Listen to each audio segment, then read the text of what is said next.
Hello everyone. चलो, अब हम आ चुके हैं अपने सेकंड वीडियो में और यहाँ पर हम लोग क्या करने वाले हैं, एसेक्सुअल रिप्रोडक्शन को कवर करने वाले हैं। जैसा कि अब सभी को पता है कि हम लोग क्या कर रहे हैं, यहाँ छोटे छोटे टाइम में बस 10 से 15 मिनट में क्या करेंगे, एक एक इंपॉर्टेंट टॉपिक को कवर करते जाएंगे ताकि हमारे बोर्ड एग्जाम का प्रिपरेशन धीरे धीरे हंसते खेलते होता रहे, है ना। सबसे पहले बात करते हैं अगर रिप्रोडक्शन की। रिप्रोडक्शन दो टाइप के होते हैं, एक होता है सेक्सुअल रिप्रोडक्शन और दूसरा क्या होता है, एसेक्सुअल रिप्रोडक्शन। हम क्या करेंगे, सेक्सुअल रिप्रोडक्शन को किसी और वीडियो में क्या करेंगे, कवर करेंगे। अभी फिलहाल हमारा ट्राई ये रहेगा कि हम क्या कर लें, एसेक्सुअल रिप्रोडक्शन को कवर करें। देखो, एसेक्सुअल रिप्रोडक्शन होता क्या है, आप सबको पता है। देखो, सबसे फर्स्ट क्वेश्चन जो आ सकता है, what is asexual reproduction. So just look here, what do you called sexual reproduction? Production of offspring from a single parent. Production का ऐसा मेथड है जहां पर एक ही पेरेंट का रिक्वायरमेंट होता है। जैसे सेक्सुअल रिप्रोडक्शन की बात करें, वहां एक मेल और फीमेल क्या होता है, चाहिए होता है, चाहे सेम बॉडी पर चाहे अनदर बॉडी पर, उससे नहीं मतलब है ना। सेकेंड क्या है, देखो सेकेंड इंपॉर्टेंट पॉइंट है, यहाँ किसी भी टाइप का गैमेट फॉर्मेशन नहीं होगा और इसीलिए यहाँ पर कोई भी फर्टिलाइजेशन नहीं होता है। यहाँ सिंपल सा समझो, एक फोटो कॉपिंग मेथड से क्या होता है, रिप्रोडक्शन होता है। थर्ड देखो, offsprings are genetically identical. उनके जीन्स के जो सेट्स होते हैं जेनेटिकली वो क्या होते हैं, एकदम से सिमिलर होते हैं और इसीलिए इनको क्लोन भी कहते हैं, है ना, एक ही जैसे होते हैं। कॉमन इन यूनिसेलुलर ऑर्गेनिज्म, जितने भी यूनिसेलुलर ऑर्गेनिज्म है तुमको उसमें दिखेंगे, सिंपल मल्टीसेलुलर ऑर्गेनिज्म में दिखेंगे, है ना, इन सब चीजों में आपको दिख सकता है। सेकेंड देखो, की फीचर क्या है, फास्ट मेथड ऑफ रिप्रोडक्शन। बहुत कम समय में अगर आपको बहुत ज्यादा ऑफस्प्रिंग चाहिए, बहुत ज्यादा स्पेसीज चाहिए, तो हम क्या कर सकते हैं, इस मेथड ऑफ रिप्रोडक्शन को अपना सकते हैं। सेकेंड क्या है, large number of offspring. Come time में तुमको बहुत ज्यादा नंबर ऑफ ऑफस्प्रिंग मिल सकता है ना, यानी कि बहुत ज्यादा क्वांटिटी में रिप्रोडक्शन हो सकता है। क्या है, देखो no mixing of genetic material, क्योंकि यहाँ पर क्या होता है, गैमीट फॉर्मेशन नहीं होता। गैमीट फॉर्मेशन नहीं होगा तो मिक्सिंग ऑफ मटेरियल होगा क्या, बिल्कुल नहीं। जेनेटिक मटेरियल क्या करेगा, मिक्स ही नहीं करेगा ना। क्रोमोसोम का मिक्सिंग नहीं होगा तो जेनेटिक मटेरियल का मिक्सिंग नहीं होगा। और अगर क्रोमोसोम नहीं मिल रहा है, जीन्स का मिक्सिंग नहीं हो रहा है, तो वेरिएशन कहां से हो जाएगा, है ना। Important for stable environment. Stable environment के लिए बहुत जरूरी है।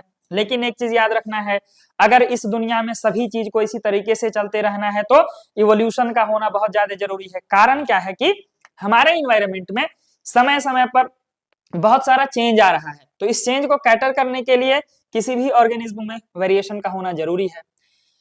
टाइप ऑफ एसेक्सुअल रिप्रोडक्शन की बात करें तो फिजन हो सकता है, जिसमें binary fission, multiple fission, budding हो सकता है, फ्रेगमेंटेशन हो सकता है, रीजनरेशन हो सकता है, स्पोर फॉर्मेशन और वेजिटेटिव प्रोपेगेशन, है ना। इतनी चीजों को याद रखना है। आइए बारी बारी से देखते हैं।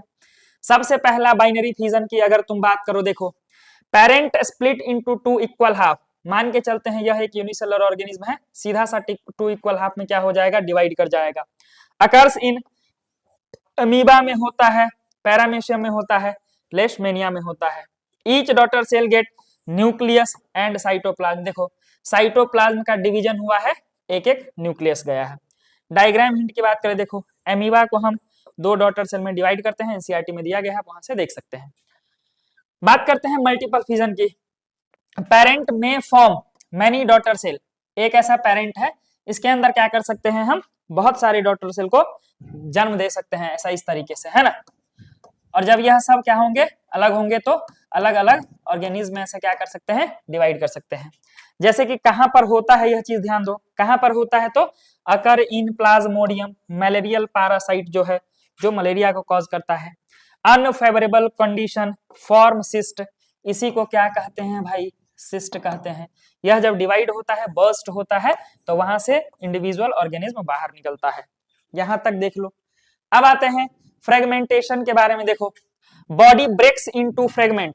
मान के चलो कि यह एक ऑर्गेनिज्म है, इसका बॉडी बहुत सारे फ्रेगमेंट में ब्रेक हो जाएगा। And each grows into new organism, ये अलग ऑर्गेनिज्म बनेगा, ये अलग, ये अलग, ये अलग, है ना। अकर इन स्पाइरोगाइरा, एक एल्गी होता है। यह कहाँ पर है? देखो प्लांट के बहुत सारे क्लासिफिकेशन होते हैं, टोटल अलग अलग क्लासिफिकेशन है ना। ब्रायोफाइट्स होता है, जिम्नोस्पर्म होता है, एंजियोस्पर्म होता है ना, इस तरीके से अलग अलग होते हैं। तो इस सब चीजों के बारे में कहाँ पढ़ना है? क्लास 11th में जाकर के 5 अलग अलग क्लासेस आप पढ़ेंगे। एनिमल किंगडम और प्लांट किंगडम होता है, इसी तरीके से फंगस भी होता है, इसी तरीके से 5 अलग अलग किंगडम के बारे में भी पढ़ना है और उसमें भी क्लासेस भी पढ़ने हैं। तो यह सब क्लास 11th में पढ़ाया जाएगा।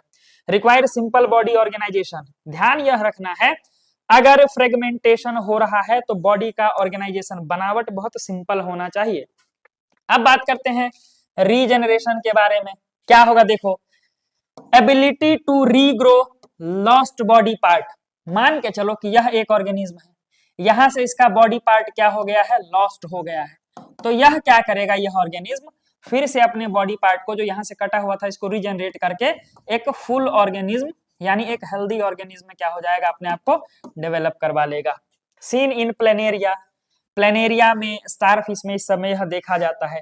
नॉट इन ह्यूमंस, ह्यूमंस में नहीं होगा। Done using special cell that divide and form tissue, कैसे होता है? तो स्पेशल सेल्स के थ्रू होता है जो डिवाइड करते हैं और क्या करते हैं? टिश्यू का फॉर्मेशन करते हैं। तो यह थे किस चीज के बाद? देखो यहां तक हमने क्या पढ़ लिया? रीजनरेशन को। अब बात करते हैं बडिंग के बारे में। स्मॉल आउटग्रोथ, मान के चलो कि यह ऐसा है तो यहाँ एक छोटा सा यह बड निकल जाएगा और इस बड से पूरा ऑर्गेनिज्म हो जाएगा, है ना। तो इसी को क्या कहते हैं? बडिंग। यह बड क्या करेगा भाई? डिटैच करेगा, यहाँ से टूटेगा और यहाँ से एक ऑर्गेनिज्म को जन्म देगा। ठीक है, तो यही मेथड होता है बडिंग। ऑर्गेनिज्म जैसे यीस्ट में हो सकता है, हाइड्रा में हो सकता है। हाइड्रा में बड बढ़ता है, फुल्ली डेवलप हो जाता है, फिर सेपरेट हो जाता है। इस चीज को ध्यान रखेंगे। स्पोर फॉर्मेशन में क्या होता है? देखो ब्रेड माउल्ड या फिर राइजोपस में देखोगे क्या हो जाएगा? सबसे पहले एक स्पोर ऐसा बनेगा, इसके अंदर सारा ग्रोथ होगा और फिर यह एक नए ऑर्गेनिज्म हो जाएगा। स्पोरेंजिया कंटेन स्पोर्स, है ना। प्लांट के अलग अलग क्लासेस जब तुम क्लास 11th में पढ़ोगे प्लांट किंगडम वाले चैप्टर में, वहां इन सब चीजों को बहुत डिटेल में पढ़ाया गया है ना। तो अभी सुने रहोगे तो वहां पढ़ने में मजा आएगा। स्पोर रिलीज होगा, ग्रोज इनटू न्यू प्लांट, है ना। हो सकता है एक स्पोर के अंदर से एक ही ऑर्गेनिज्म आए, हो सकता है एक स्पोर के अंदर से बहुत मल्टीपल ऑर्गेनिज्म आ जाए, है ना। लाइट ड्राई रेसिस्टेंट होता है, यह क्या है? स्पोर का नेचर है। सर्वाइव कर सकता है कैसे भी, बहुत ही ह्यूमिड हार्श कंडीशन को भी क्या करता है? सस्टेन कर जाता है। अब आता है वेजिटेटिव प्रोपेगेशन। देखो new plant form vegetative part, जैसे कि रूट से, स्टेम से, लीफ से। कहां से? देखो जैसे मान के चलो पोटैटो को हम ग्रो कर लेते हैं, करते हैं कि नहीं करते हैं? वहां बडिंग के थ्रू होता है वैसे। देखो बाकी रूट वगैरह से, जैसे रोज के हम स्टेम से करते हैं कि नहीं करते हैं? देखो रोज के स्टेम से तुम करते हो कि नहीं करते हो? देखो कहां कहां करते हो? देखो अगर हम स्टेम की बात करें, स्टेम में हम रोज के स्टेम को अगर काट देते हैं, रोज स्टेम से हम क्या कर सकते हैं? या वेजिटेटिव प्रोपेगेशन को कर सकते हैं। एक एग्जांपल है नो सीड्स, यहाँ कोई भी सीड का रिक्वायरमेंट नहीं होगा, नो सीड रिक्वायरमेंट, है ना। इस चीज को ध्यान में रखना है। साथ में वेरी इंपॉर्टेंट इन एग्रीकल्चर और हॉर्टिकल्चर, फ्लावर वाले जो भी क्या कहते हैं प्रोसेस होते हैं एग्रीकल्चर के फार्मिंग के, वो और एग्रीकल्चर में बहुत ज्यादा जरूरी होता है। चलो यहां तक दिक्कत नहीं होना चाहिए। अब आते हैं नेचुरल मेथड और आर्टिफिशियल मेथड के बारे में। जैसे स्टेम कटिंग है रोज में, लेयरिंग है जैस्मीन में, ट्यूबर है पोटैटो आई नोड के थ्रू। बताया था ना कि पोटैटो ऐसा होता है, इस पर छोटा छोटा नोड होता है, इसको हम अलग अलग काटते हैं और अलग अलग प्लांट में डेवलप कर लेते हैं। राइजोम्स हो गया जिंजर में, है ना। बल्ब हो गया अनियन में, लीफ हो गया ब्रायोफाइलम, लीफ बर्ड्स, है ना। यहाँ लीफ पर क्या होता है? जैसे देखो एक यह लीफ पर है, इस पर बर्ड निकलेगा और फिर यह बर्ड अलग अलग प्लांट को डेवलप कर लेगा। आर्टिफिशियल मेथड जैसे कटिंग हो गया, ग्राफ्टिंग हो गया, लेयरिंग हो गया, टिश्यू कल्चर हो गया, है ना। Produces thousand of plant in a lab. अभी आर्टिफिशियली तुम देखते हो कि बहुत सारे प्लांट स्पीसीज को क्या किया जाता है? लैब में तैयार किया जाता है, आइडेंटिकल एंड डिजीज फ्री, है ना। ग्राफ्टिंग वगैरह भी पढ़ना है। जैसे यह एक स्टेम है, इसमें दूसरे प्लांट के स्टेम को ऐड करके नर्सरी वगैरह में हाइब्रिड प्लांट क्या किया जाता है? बनाया जाता है, एक ही प्लांट में अलग अलग टाइप के प्लांट को ऐड करके, है ना। तो इन सब चीजों के बारे में पढ़ना है, इसी को लेयरिंग ग्राफ्टिंग जो कहते हैं। यह सब चीज करोगे।